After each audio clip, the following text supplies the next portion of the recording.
Allez, pour tous ceux qui sont arrivés à l'heure, on va donc démarrer. Je pense que du monde va arriver au fil de l'eau. Donc, écoutez, bonjour à toutes et bonjour à tous. Bienvenue dans votre rendez-vous d'information mensuel et gratuit. Je suis très heureux d'animer aujourd'hui cette première édition des rendez-vous IFTH. Alors aussi, aussi un peu impressionné parce qu'il y a quand même malgré tout un peu de monde. Alors ça arrive encore. On a eu une centaine d'inscrits, donc ça va vite.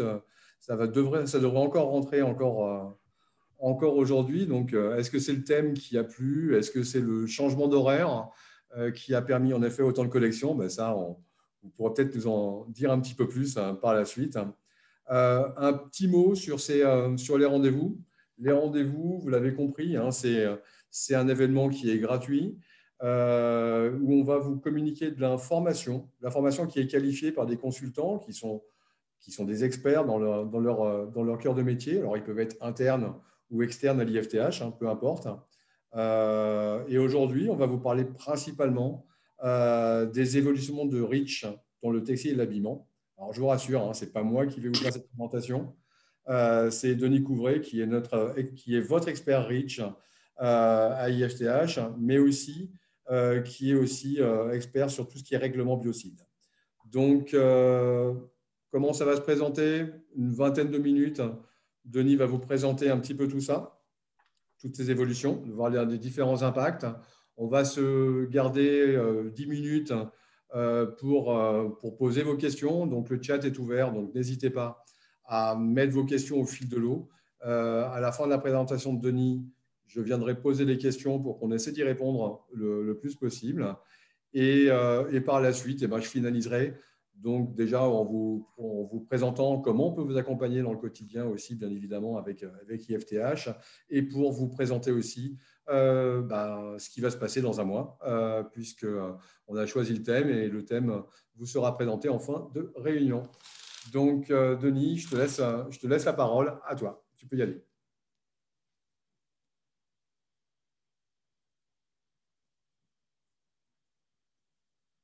Ouvre ton micro, par contre. Ok, c'est bon. Donc, je vais vous parler des évolutions récentes de REACH concernant le textile habillement. Donc, on avait fait déjà une webconférence sur ce sujet. La dernière, c'était en novembre 2019. Il n'y en a pas eu d'autres depuis. Donc, il y a eu plusieurs évolutions, notamment au niveau des listes des substances. Donc là, je vais parler de tout ce qui a changé depuis novembre 2019. Sachant que bon, je ne vais pas revenir sur les principes de REACH, sur ce que c'est que l'annexe 17 des restrictions ou la liste candidate. Hein, c'est une présentation qui s'adresse à des gens qui connaissent déjà le principe au moins du règlement. Voilà, donc l'agenda est ici, donc ça ne sera pas très long, hein, rassurez-vous. Donc je vais commencer par les restrictions de l'annexe 17, ensuite les évolutions par rapport à la liste candidate, un mot sur le Brexit et l'impact sur les articles et les substances, et puis donc aussi un mot sur les sensibilisants cutanés. Donc c'est une consultation en cours qui risque donc d'ajouter des substances dans les cahiers des charges. Voilà.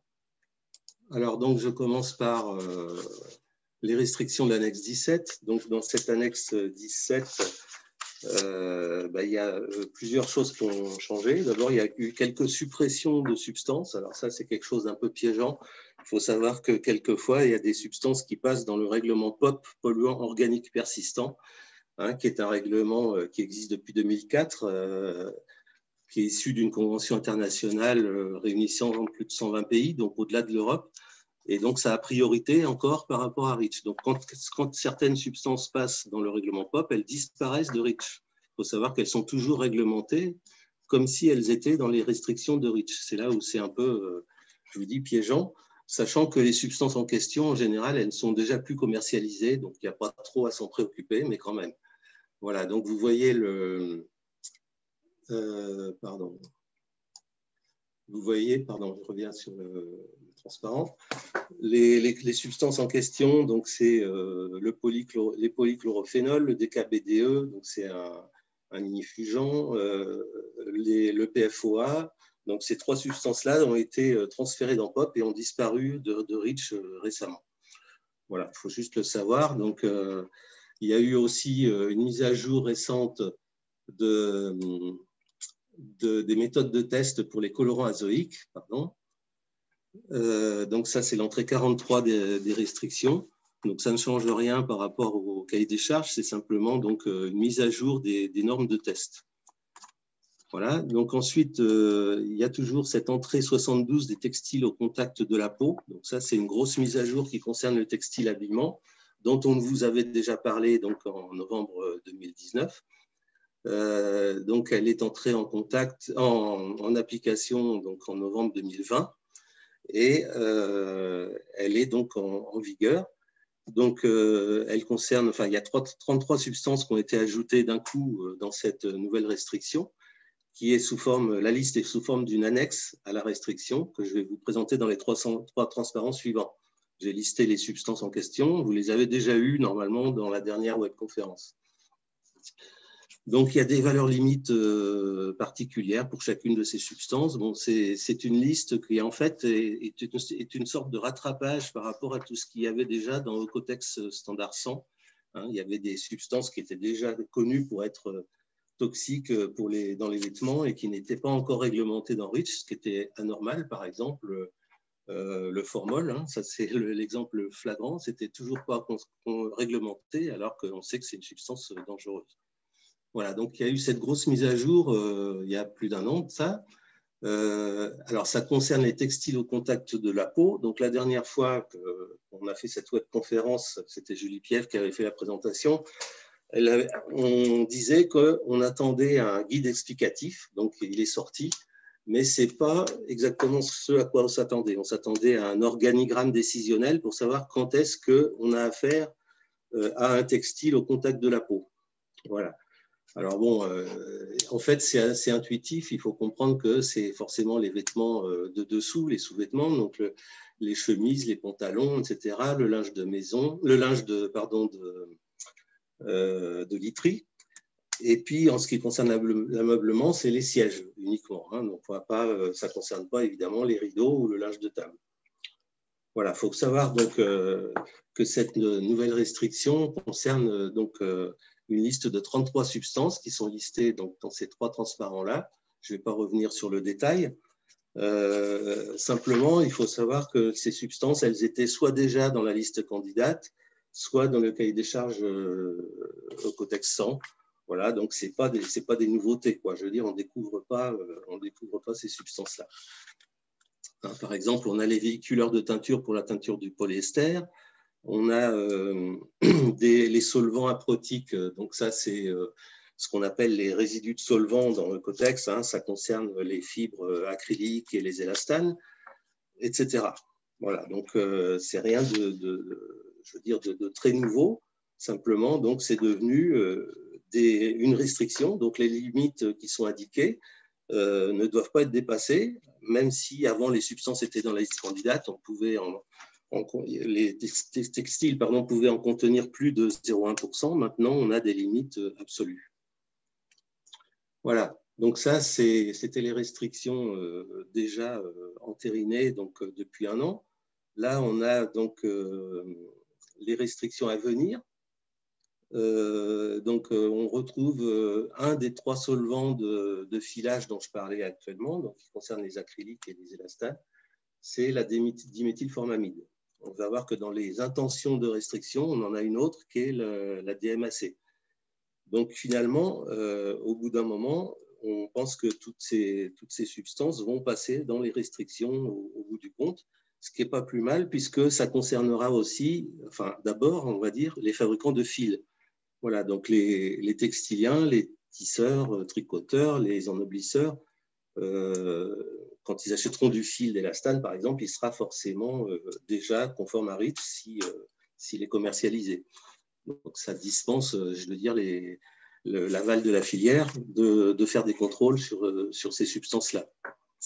Voilà, donc on a aussi le plomb dans le PVC qui est prévu. Donc tout ça, c'est des choses qui vont arriver, hein, qui sont déjà votées, on va dire.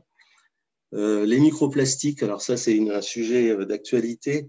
Ça ne concerne pas vraiment le textile, hein, c'est dans les cosmétiques, les détergents et les pelouses synthétiques. Voilà, c'est le seul domaine où le textile technique éventuellement peut être concerné. Parce que dans les pelouses synthétiques, on met des particules de caoutchouc. Vous voyez, donc c'est ça qu'on appelle des microplastiques. Ce n'est pas des nanoparticules, hein, il ne faut pas confondre avec ça. C'est des microplastiques, donc de substances de polymères, quoi. Donc le textile n'est pas vraiment concerné, il ne faut pas trop s'inquiéter de ça. Les siloxanes, donc là aussi il y a de plus en plus de siloxanes, c'est des dérivés siliconés, donc qui peuvent se trouver éventuellement dans les inductions silicone. Voilà, c'est tout ce qu'il y a comme, on va dire, comme ajout à la fameuse annexe 17 des restrictions.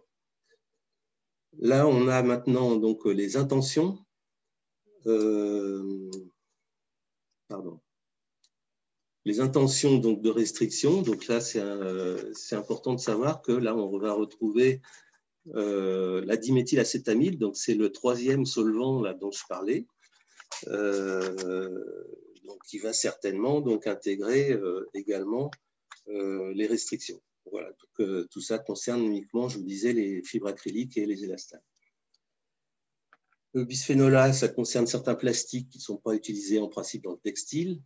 Ce qui est important, c'est le premier ici, les substances perfluorées qui sont listées dans le cadre en bas à droite, là.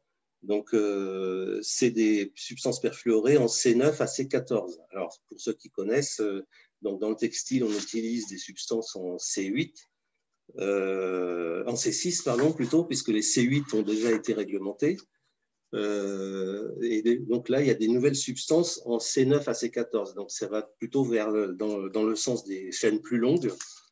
Mais c'est quand même un signe qu'à terme, toutes les substances fluorées pourraient bien être dans les restrictions, y compris les C6, C7, C8, etc.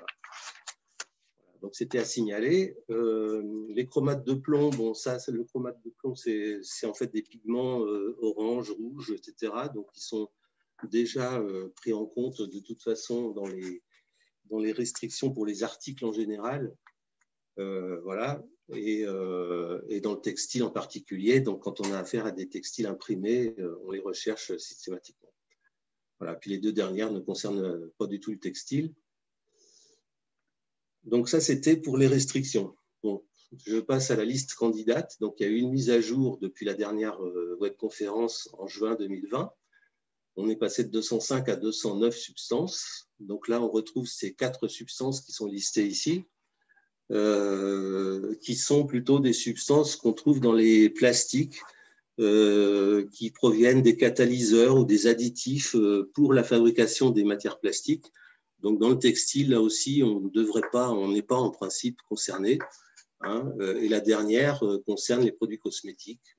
Donc, en principe, on n'est pas vraiment concerné par tout ça. Alors, il y a une deuxième mise à jour toute récente, puisqu'elle date du 19 janvier dernier, là, avec 2 substances supplémentaires encore.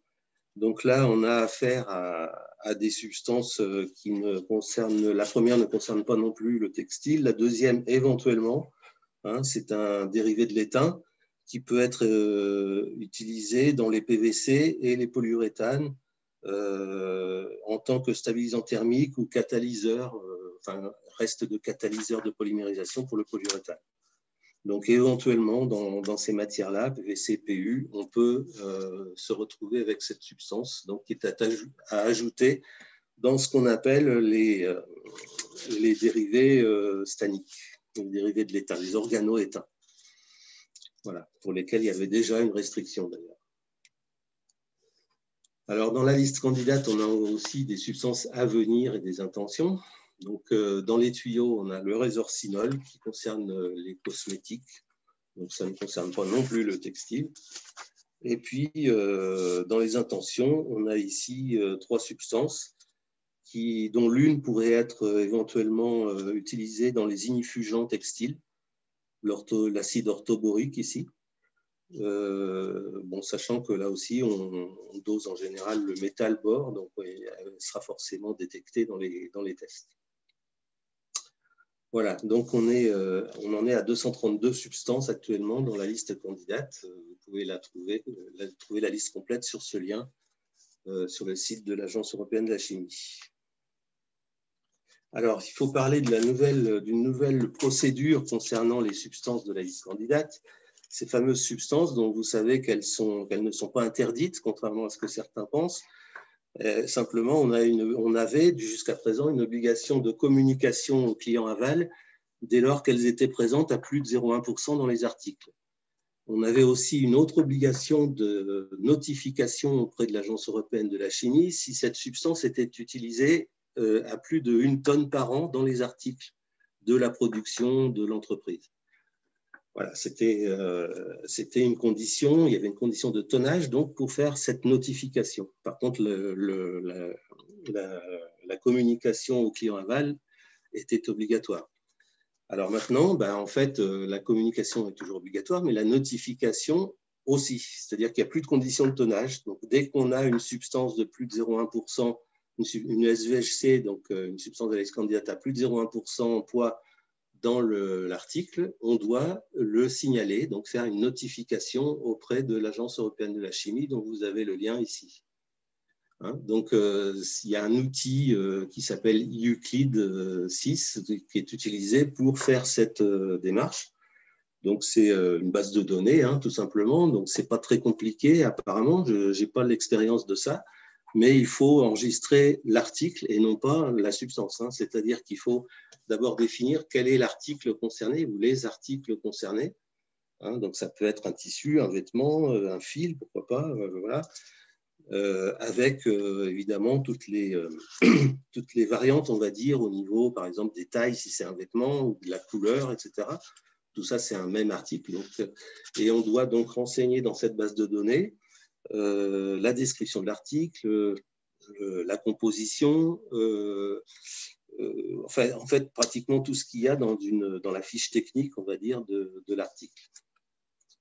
Voilà, et puis évidemment, déclarer quelle est la substance candidate qui est présente, à quel taux, là où les substances. Donc, donc cette déclaration devient obligatoire. Donc, ça a été rentré en vigueur le 5 janvier dernier. Voilà. Donc, je ne suis pas sûr qu'il y ait beaucoup de gens concernés, mais j'ai quand même eu déjà des retours de clients, enfin des demandes de clients, qui avaient donc effectivement des substances de la liste candidate dans leurs articles. Ce qui n'empêche pas de les vendre, je vous disais, puisque la seule chose à faire, c'est de communiquer. Bon, maintenant, ils doivent aussi notifier. Voilà, donc on va se renseigner sur cette démarche exactement pour éventuellement vous aider à le faire si vous êtes concerné. Donc, il y a une notion d'article représentatif donc, pour faire cette déclaration. Alors, un mot sur le Brexit. Donc, depuis le 1er janvier, le règlement REACH ne s'applique plus au Royaume-Uni, à l'exception de l'Irlande, dans son ensemble, l'Irlande du Nord et la République d'Irlande, qui continuent, eux, à appliquer REACH, règlement POP, donc la DGSP, la Directive générale de la sécurité des produits, et le règlement concernant l'étiquetage des produits chimiques. Donc, il y a un impact sur les substances qui ne concerne pas trop les industriels du textile, mais bon, donc tout ce qui avait été fait par des industriels, enfin des fabricants de produits chimiques anglais, donc toutes les informations qui avaient été introduites dans la base de données de l'ECHA, ils sont restés, bien sûr. Donc, mais donc, il y avait des démarches de notification et d'autorisation détenues par des entreprises du Royaume-Uni qui ne sont plus leur propriété. Donc, c'est devenu la propriété de l'ECHA. Donc, ça, c'est concernant les substances, c'est pas trop, ça ne concerne pas trop les gens du textile. Par contre, il y a un impact aussi sur les articles, puisque les articles qui sont éventuellement importés du Royaume-Uni doivent être conformes à REACH, forcément. Et donc, si on a un fournisseur qui se trouve là-bas, on prend la responsabilité, on est considéré comme importeur d'articles en Union européenne. Et donc, on doit s'assurer de la conformité de ces articles. Donc, si les gens sont labellisés au Cotex standard 100, il n'y a pas de souci. Sinon, il faut leur demander au moins une attestation qui n'a une valeur juridique que limitée. Hein. Et puis, éventuellement, faire des tests. De la même façon, si on achète des produits chimiques au Royaume-Uni, ben, il faut s'assurer qu'ils sont conformes à REACH. Donc, il vaut mieux acheter ces produits chez un représentant légal, comme on appelle ça, en Union européenne. C'est-à-dire que Zeneca, par exemple, qui se trouve au Royaume-Uni, qui fait des colorants textiles, a des entités juridiques en Union européenne, dans l'Union européenne, et donc ils ont déjà fait la démarche, si vous voulez, de la conformité au passage à l'importation dans l'Union européenne. Et donc, si on achète en Europe, même si le fabricant est anglais, c'est conforme. Voilà, donc il faut juste penser à ça. Si on a des fournisseurs anglais, il faut s'assurer de tout ça. Alors, les sensibilisants cutanés maintenant, donc ça, c'est le dernier sujet dont je voulais parler. Donc, c'est une consultation en cours hein, sur tout ce qui est donc, ce qu'on appelle les sensibilisants cutanés. Ce n'est pas exactement des allergènes, hein, ce n'est pas tout à fait ça. Enfin, ça peut l'être également, en fait.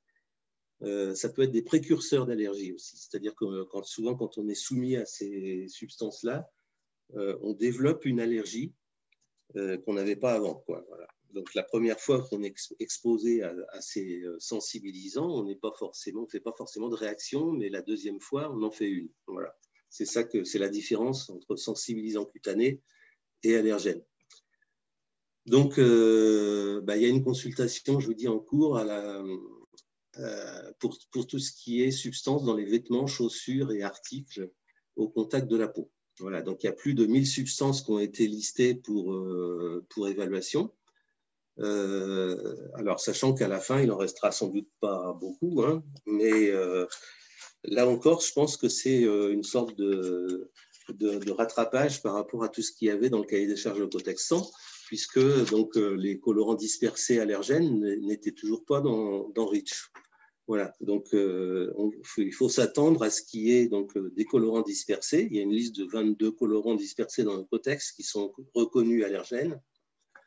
Il y aura sans doute aussi des métaux comme le chrome, le nickel, le cobalt qui sont déjà réglementés d'une certaine façon dans les articles. Hein. Le formaldéhyde, c'est déjà fait, hein, mais c'est aussi, c'est pas seulement un produit nocif, mais allergène également. Le cuivre pourrait être concerné également. Donc, on ne sait pas encore pour l'instant, donc c'est à surveiller. Il y aura sans doute une liste de substances nouvelles donc, dans les restrictions REACH de l'annexe 17. Donc, ça intégrera peut-être la liste de de l'entrée 72 dont j'ai parlé pour les textiles au contact de la peau, ou pas. Il y aura peut-être une restriction particulière pour ces substances-là. Sachant qu'il y a eu une étude, donc c'est intéressant de le signaler, en 2015, une grande étude qui a été faite sur tous les cas d'allergie dus au textile en Europe. Donc, ils avaient répertorié à l'époque tous les cas d'allergie dus au textile et ils avaient fait des analyses, ils avaient regardé quelle était la cause de ces allergies. Et donc, la conclusion de cette étude, c'était que 2/3 des cas répertoriés étaient dus aux colorants dispersés. Voilà, donc ça concerne le polyester teint ou imprimé en transfert plutôt. Voilà, donc ça élimine déjà 2/3 des cas. Dans le dernier tiers, on a le pH hein, qui peut aussi provoquer des allergies s'il est trop élevé. C'est connu dans les cotex, ça aussi. Et puis certains métaux, donc ceux qui sont listés là, notamment hein, le chrome, nickel, cobalt, cuivre. Voilà. Donc, il faut s'attendre à ce que, finalement, au bout du compte, tout ce qui est ajouté concernant le textile dans REACH ne fait que rattraper tout ce qu'il y a déjà dans le cahier des charges de Cotex. Voilà. Je ne fais pas de la publicité pour le label de Cotex, mais de fait, plus le temps passe, plus le cahier des charges de Cotex est pertinent par rapport à REACH. Voilà, donc c'est tout ce que je voulais dire. Si vous avez des questions, donc on va les lire sur le chat. Là, je vous ai mis juste des liens. Donc le premier, c'est liens web. Donc, le premier, c'est un lien concernant le Brexit, donc sur le site de l'ECHA, sur lequel vous pouvez trouver aussi, évidemment, les listes candidates, la liste des restrictions, etc. Je vous ai mis le lien de la lettre d'information d'Ilineris. C'est quelque chose qui est intéressant. C'est bien de s'abonner à cette lettre d'information, puisqu'on a toutes les nouveautés qui sont signalées. Et puis, je vous ai mis le dernier lien qui concerne le cahier des charges de Cotex, donc, qui, à mon avis, est la référence pour être sûr d'être en conformité à REACH, non seulement à REACH, mais à la réglementation des États-Unis et de la Chine également. Voilà, je ne sais pas si vous avez des Merci questions. Denis.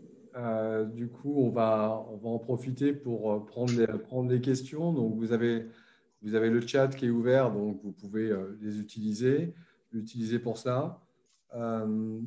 Donc, pour l'instant, il n'y a pas eu de questions sur la présentation. Est-ce que…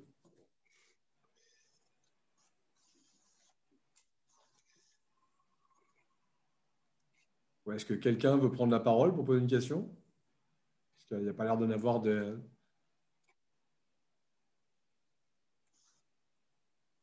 Ah, si. Donc, une question de qualité 1. Donc, sur les nouvelles substances de l'André 72, est-ce qu'il y en a à ajouter dans les échappés, pardon. Dans les HAP, oui, il y en a. C'est les hydrocarbures aromatiques polycycliques, pardon. Donc ça, effectivement, il y en a. Elles sont sur le transparent. Vous verrez le numéro 4. Voilà, donc j'en ai listé, il y a le benzoanthracène, benzophénantrénélène, pardon, benzopyrène, etc. Il y en a, je sais pas, une dizaine, pas loin. Hein. Effectivement, donc qui étaient déjà plus ou moins pris en compte hein, dans les restrictions, elles étaient dans la liste candidate, pardon. Et maintenant, donc elles sont dans cette fameuse restriction et elles sont limitées à 1 mg par kilo. Voilà. Donc, vous avez ça sur la présentation. Alors, une question d'Emmanuel concernant SCIP. La déclaration annuelle pour les substances supérieures à 1 tonne est-elle toujours d'actualité ou remplacée par la déclaration des supérieures à 0,1%? Oui, c'est ce que j'ai expliqué qu'il n'y a plus de conditions de tonnage. Donc, il faut oublier cette histoire de 1 tonne par an. Donc, dès qu'on a une substance de la liste candidate dans les articles, il faut faire la notification auprès de l'ECHA. Donc, voilà. La réponse est oui. Donc, OK. Hop. Donc, écoutez, a priori, on va pouvoir passer sur la suite. Moi, ce que je vais vous présenter un petit peu, à moins que vous ayez d'autres questions, mais n'hésitez pas à poser d'autres questions. On va continuer. Denis, tu peux peut-être passer les slides suivants. Et du coup, en fait, oui, l'idée, c'est aussi de vous montrer comment on peut vous accompagner à travers ça. Hein. Alors, donc, tout simplement, en vous informant, alors comme aujourd'hui on le fait, hein, tout simplement, avec ces rendez-vous IFTH, en vous formant à travers différentes actions, alors des formations présentielles ou des formations à distance. Hein, c'est des formations où on se retrouve en effet tous ensemble et on va pouvoir aborder ces différents sujets, mais aussi avec ce qu'on a créé depuis quelques temps, ce qu'on appelle des rendez-vous experts, où là, on va pouvoir en effet répondre vraiment de manière très précise à vos questions pendant 2 heures, où vous allez pouvoir arriver avec la liste de vos questions et on va pouvoir en effet travailler ensemble. Et là, on est dans un accompagnement qui est complètement personnalisé. Donc ça, c'est sur la partie connaissance. Et bien évidemment, sur toute une partie d'outils qui vont vous permettre aussi tout simplement de faire du contrôle. Il y a des directives générales de sécurité qui s'appliquent.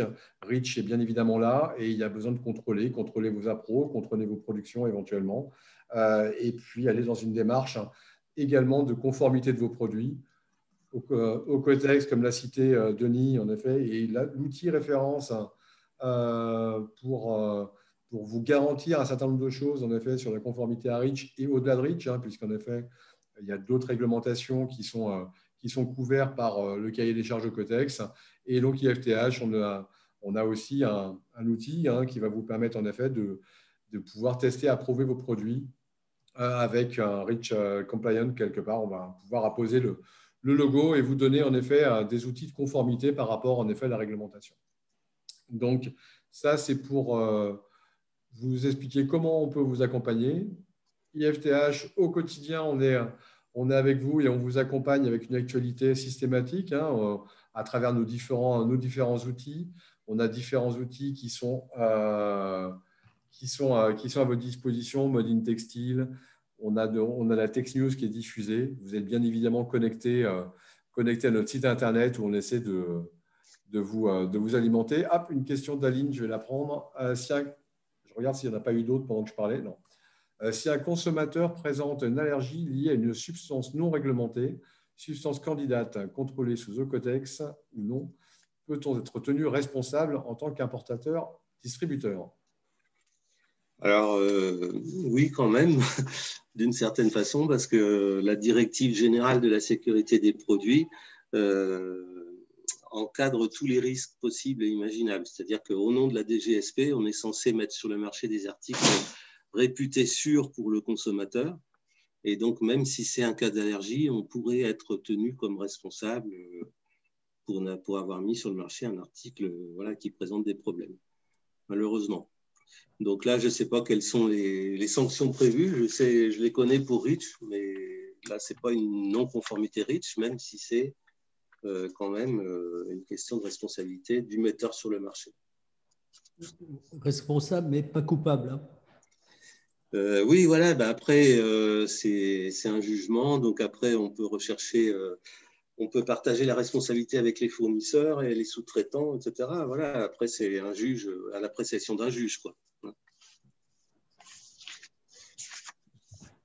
Voilà. Merci pour le retour. Et puis, écoutez, donc, juste une petite communication. Alors, à travers les rendez-vous IFTH, j'en profite aussi pour vous dire que demain matin, à 9 h, on fait une session spéciale, ou on dit même exceptionnelle, avec la présence exceptionnelle de la DGE. On va parler des masques. Et comme vous le savez, très certainement, il y a quelques nuances et quelques évolutions, en tout cas, qui ont été mises à jour sur les masques et sur les masques grand public, puisque ça a même changé de nom. Ce qu'on appelle. Donc, on vous invite à venir. Alors, il n'y a pas besoin de s'inscrire au préalable. Vous avez sur notre site internet tous les accès, ifth.org. Vous allez dans les rendez-vous IFTH et vous allez trouver l'accès pour demain matin à 9 h si vous souhaitez vous joindre à nous de nouveau. C'est vraiment exceptionnel. Les rendez-vous IFTH, c'est tous les premiers jeudis du mois à 17 h. Donc, la prochaine séance sera à propos des financements, comment financer vos innovations. Et on va essayer de vous faire un petit état de l'art sur les outils qui existent en termes de financement de vos innovations. Ça va, je ne vais pas trop en dire dès maintenant. On va checker un peu tout ça. On va vous faire des points. Ça peut être des financements locaux, des financements nationaux. Donc, on va essayer de vous faire un petit peu de point, un petit peu de tout ça. Et pour le mois suivant, ça se tombe le 4 mars, donc à 17 h. Est-ce qu'il n'y a pas d'autres questions? Donc, le document au support, on va voir pour le mettre à disposition aussi. On va pouvoir vous mettre tout ça à disposition un peu plus tard. On va travailler sur l'enregistrement. En tout cas, merci d'avoir passé cette première séance avec nous. Et puis, on espère vous retrouver bien nombreux la prochaine fois pour parler d'innovation et parler de financement. Merci à tous, merci à toutes et à très vite alors. Merci, au revoir.